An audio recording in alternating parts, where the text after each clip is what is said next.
Jangan like, jangan subscribe channel ini, dan jangan lupa pasang Kickstarter.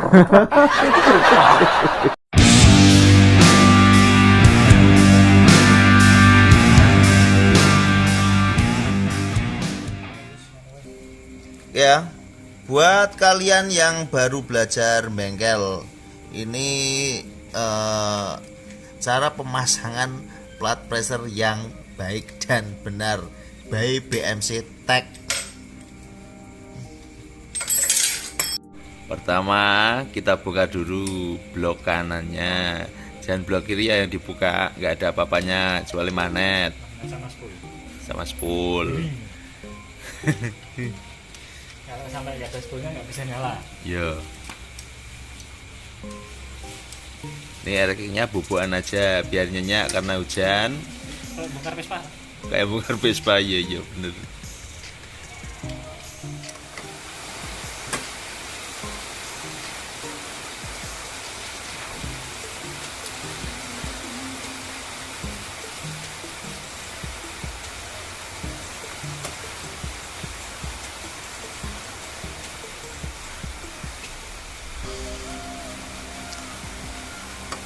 Oke, baut-bautnya dilepas semua. Terus kasih bumbu. Oh sudah nggak bisa dipasang lagi ya.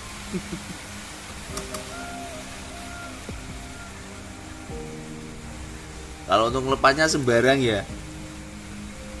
Ya. Kanan kiri atas bawah boleh. Di side. Nah ini yang perlu diperhatikan adalah ini tanda segitiganya. Kalau 3K ya yang untuk rigging.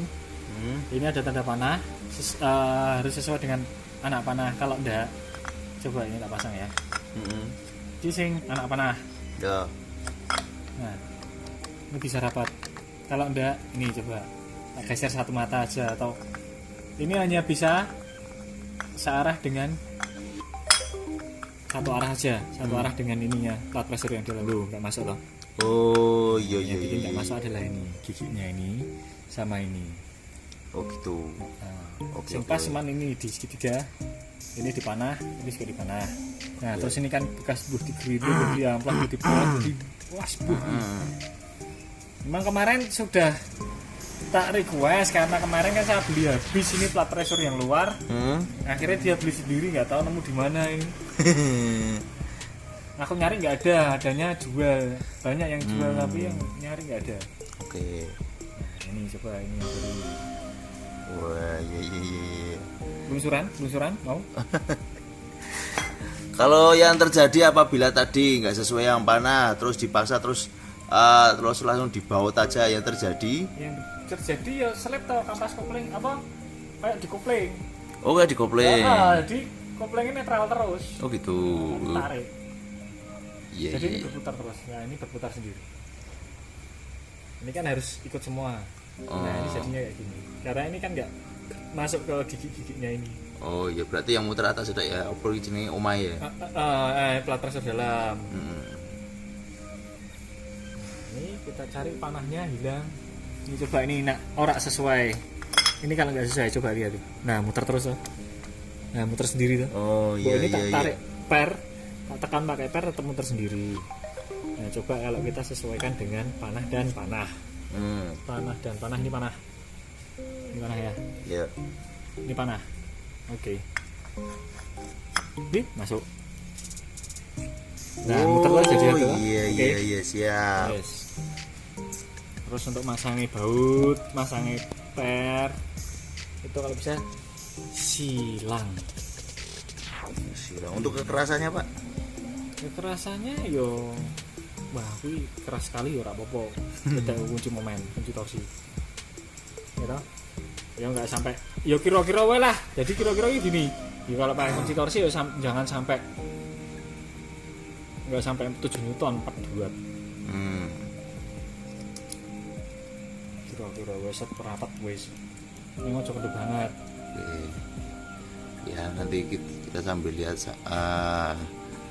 Pak Dokter untuk ngencengi apa yes nyereti untuk baut-baut yang ada berkoplingnya itu seberapa. Ini harus dibongkar lagi karena ternyata ini ada per yang lepas. Oh gitu. Snap ring bukan per. Snap ring gigi reduksi, nah ini lepas. Oh ya, itu tadi saya lihat mencolot Pak. Masa mencolot? Mencolot dari mana? Mencolot waktu dibongkar itu tadi mencolot Pak. Nah ini berarti ada yang nggak beres dengan snap ringnya. Wes lah konangan toh. Oke, blood pressure yang dalam dilepas dulu. Karena tadi ada snap ring yang mencolot. Kalau kalian nggak tahu snap ring sih gile. Nih snap ring ini ada snap ringnya di sini. Oh iya. Iya. Iya toh, iya. Iya. Toh. Ini kita coba lihat ini snap ring kok bisa mencolot nih. Nah ini kasusnya kita snap ringnya gedean, terlalu lebar sedikit. Ya, nanti kita carikan yang lebih kecil lagi. Ketoknya kalau nggak salah aku duwe. Ini adalah gigi penghantar starter atau biasa disebut gear. Asu.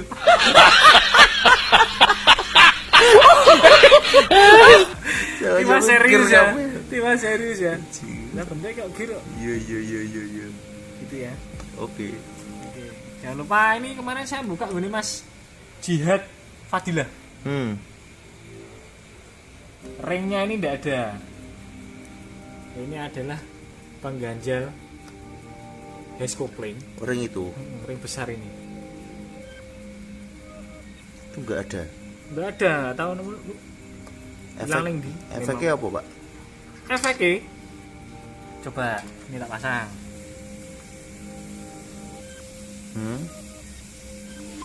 Dilihat dari ujung sini. Iki nabrak. Ini nabrak iki. Nabrak stopper biring. Pasti. Dapat banget ya. Oh iya kita. Ya. Stopper biring ya. Fungsinya adalah ini sebenarnya adalah untuk pengganjal. Nah, sampai raono ya kebangetan. Padahal ya dikira payu. Ini gulaannya angel. Iya. Oke. Kita cari snapnya dulu. Oke.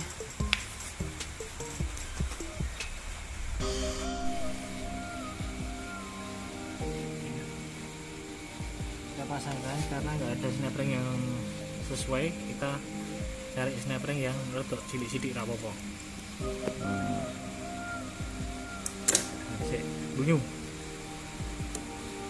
Lunyu soalnya udan. Bayangno nek udan. Masih tetap lunyu. Opo hubun? Oke, masuk di line. Ya. Kalau masuk di line tandanya ini bisa diputar. Nah, bisa diputar. Kalau nggak masuk di line jangan coba-coba. Oke ya.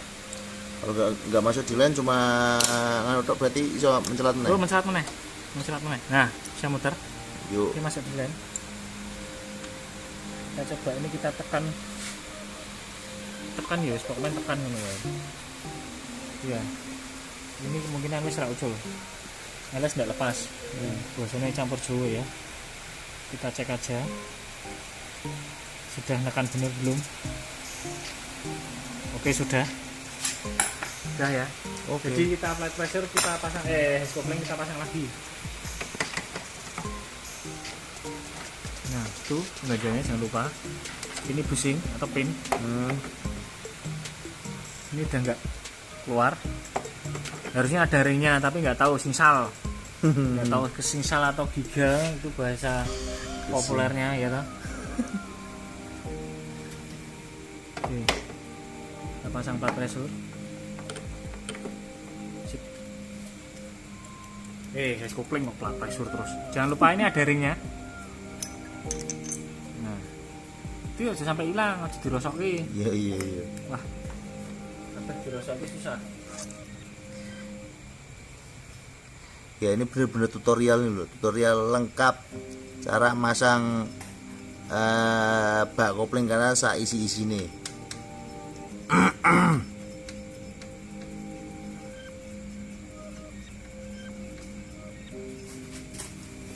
Oke, ini harusnya ada trackernya. Ada trackernya untuk stopper ini toh, baru ini kita kencangkan. Bourbon trackernya masih bermasalah. Ya wis. Manual we ya. Oke. Pakai Driopo Ibu. Digedok. Obeng gambreng. Nah, iki cara paling sederhana. Paling cara bodoh lah nek di alat ya wis ngene iki didak wae plat pressure jero. Tuh, 2, 3, 4, 5. Kalau bisa sampai bengkong. Kalau perlu pecah, enggak apa-apa. Iya. Oke.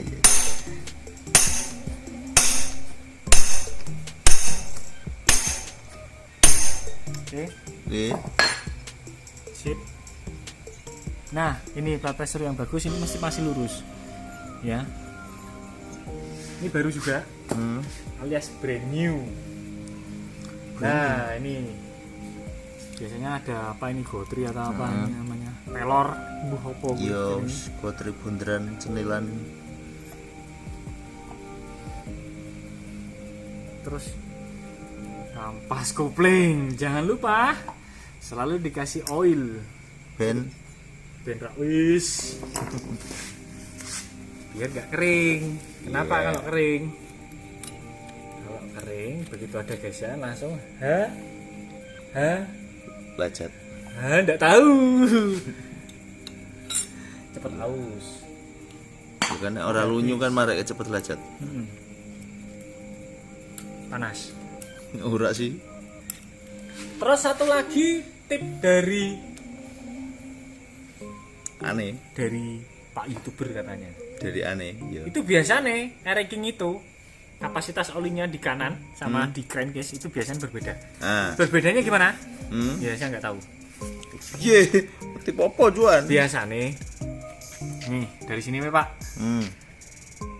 Ini toh kalau biasanya kalau dibongkar itu oli nih biasanya kalau tak bongkar kanan nih keluar olinya itu lebih sedikit daripada yang di tengah. Oh. Nah itu bikin ini kering. Kering.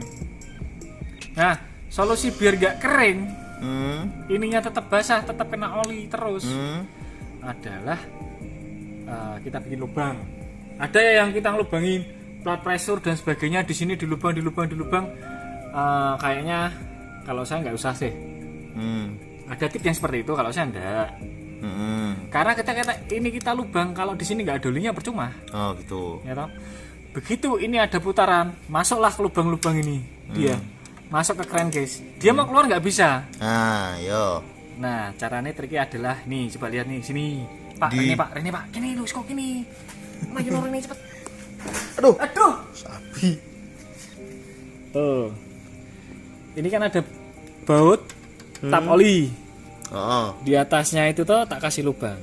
Tuh lihat tuh. Nah, 8 mili aja cukup. Oh gitu. Kapasitas 650 mili dia bisa tercelup oli semua. Jadi dia juga bisa masuk ke sana. Bisa rata olinya. Oh iya. Tapi kapasitas oli kalau yang biasanya ngisi oli mesin cuma berapa? 650 mili ya? 650 standar. Jadi tambahin enggak? Ngapain ditambahi, mau buat kolak? Ibu menawa kono dibolongi terus ditambahi. Kalau ditambahi boleh kasih 1 liter. Nanti kan oli di stot kopling itu bocor semua. Kenapa? Ayo kenapa? Lembu. Seal stot kopling itu yang sebelah kiri, yang kecil itu, tidak ada spring. Nggak pakai spring, dia hanya karet aja. Oh gitu. Ya kan? Iya. Sama tekanan oli kebak ya. Ngetes terus. Siap. Terus alias klomoh. Oke. Mau motornya klomoh gila nih. Masuk akal, Pak. Ya, tip sing sederhana gitu aja daripada ini tak bolong-bolong. Mau ini juga ada bolongan dari Pak insinyurnya. Insinyur nggak tahu namanya siapa. Yamanyur. Ya itu. Wes enggak usah dibolong-bolong kalau saya. Tak bolong-bolong nak kapasitas oli rak mencukupi do mlayu ning nggone crankcase kabeh, ning nggone gearbox percuma. Oke. Siap. Ini aja, aku biasanya tak bolongi. Oke. Ini biasanya pas pelubangan ini, pas posisi crankcase kelepas semua. Oh gitu. Jadi nggak ada gram yang masuk ke dalam. Oke. Ojo terus dibur terus isi oli ngono. Malah gramnya ngajurke ngancurin gearbox nanti. Ya. Ini tips ya buat teman-teman bengkel semua. Ya dari Pak Dokter BMC Tech. Dokter badukannya banter. Aduh. Ya wis. Itu aja tipe yang paling sederhana. Tip yang sederhana, masuk akal dan sangat berfungsi. Jelas fungsi nih. Jelas masuk akal. Itu soalnya sering saya lihat loh, kok begitu tak bongkar bagian kanan kok mesti kok kering. Kenapa? Begitu tak lepas, biu, oli nggak tatap loh kok. Cuman sekitar 200 mili tok. Begitu tak buka tap oli ini, biu. Wah, ini berarti pada masuk ke crankcase semua, crankcase yang di gearbox itu. Terus nyari celah lah. Yuk kayak kita ruang sing paling simpel kayak itu di lubang 8 mili aja cukup.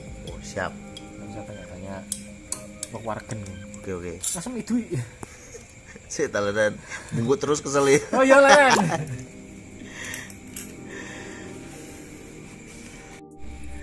Ya, tahap selanjutnya pemasangan per kopling dan baut-bautnya. Oke, tak kasih rahasianya ada. Yo, monggo silakan. Ini gak rahasia, ini murah meriah. Pernya janganlah pakai smash. Kenapa, Pak? Dia gede. Oh iya. Diameternya ini tahun nggak cukup. Terus tak kedoni. Ini tak besarin, ya toh? Nah, itu jenengan tidak sadar. Padahal ini lebih tipis. Ini jadi lebih tipis, kekuatannya berkurang. Kalau kau pengen tahu, ini pernya ini sudah keras. Ini non racing. Ya. Ini standar ori, tapi bukan punya Rigging mesti ono cate pink. Nah, saya tak kasih lihat lagi, kasih.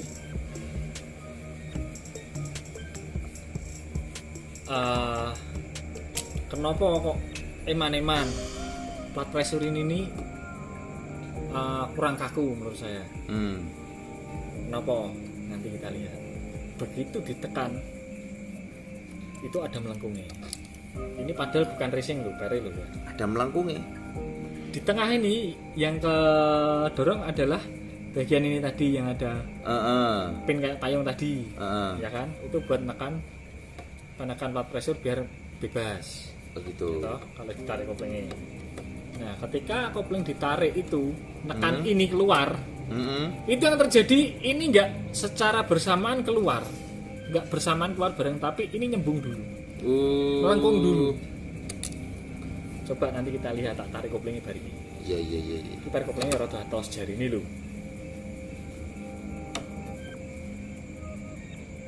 Oke. Ya, jangan lupa ya untuk pemasangan per kopling ini dipasang secara menyilang. Ojo dhuwur kabeh bar ngisor kabeh. Terus selalu diperhatikan juga ini tekanannya harus sama rata semua. Jangan geser sebelah. Nih, coba tak lihat tadi yang saya bilang melengkung ini, coba dilihat. Tak tarik kopling ya. Oke. Tak ringis itu, Pak. Oke. Kurang. Saya tak ganjeli we. Ambil lo. Nyari sesuatu yang mustahil. Nah, ini tak kecil. Iya. Komen bengkel dadakan. Mendadak bengkel. Ya. Ya fokus di ini. Ini. Ini melengkung dulu. Nah. Ini kalau terlalu keras ini melengkung, pakai smash pun ini melengkung. Zat. Ini melengkung dulu. Ini kan ketarik semua ini. Oke. Ya toh? Biasanya kalau ini lebih keras, ininya yang keluar dulu, nggak bersamaan dengan ini. Oh. Iya, paham. Jadi masih agak ringan. Jadi banyak yang terjadi per yang terlalu keras. Ini keluarnya nggak bersamaan. Makanya biasanya susah netral juga. Iya. Nah, gitu. Yang paling enak adalah pernya punya. Ayo, tak kayak ngerti kan? FL. Shogun FL pernya. Oke. Oke ya, per kopling jadi diganti pakai punya Shogun FL aja sudah cukup. Siap. Itu kalau mau bikin kuda lempeng juga bisa. Kalau biasanya ada yang ganti-ganti, yang dioplos, yang ori 2 terus diganti yang apa 2 gitu. Bisa juga. Jadi kalau mau diganti 2, sini agak ringan standar, ini 2 yang lebih keras. itu bisa. Tapi nanti alhasil begitu ini ketekan, Hmm. ini yang naik adalah yang paling ringan dulu. Tekanan begitu. yang paling ringan dulu yang naik. Jadi malah jadi nggak bergelombang ke ulo. Oh. Ya toh? Iya. Yo secara logika we aku dhewe ora ngerti. Iya, Pak. Gitu toh. Siap. Sing gampang we mikirnya rasa sing angel-angel. Oke. Angel mumet stres malah ras do bayaran. Oke. Oke ya. Oke. Ada pertanyaan lagi enggak? Oke, cukup. Sebelum tak tutup, tenan. Cukup. Yakin. Eh, Ojo sih tenan ya, Ra. Yakin Ra? wis. Tenan. Ya wis, Bro. Tak tutup. Itu ya tahap-tahapan pemasangan blok kanan King dan jeruannya, terutama di koplingnya. Terus itu yang tadi udah disampaikan Pak Dokter. Berikut hal-hal yang perlu diperhatikan dalam pemasangan. Nah, itu tadi udah dijelaskan panjang lebar dan semoga kalian bisa memahaminya. Oke, thank you. Iya.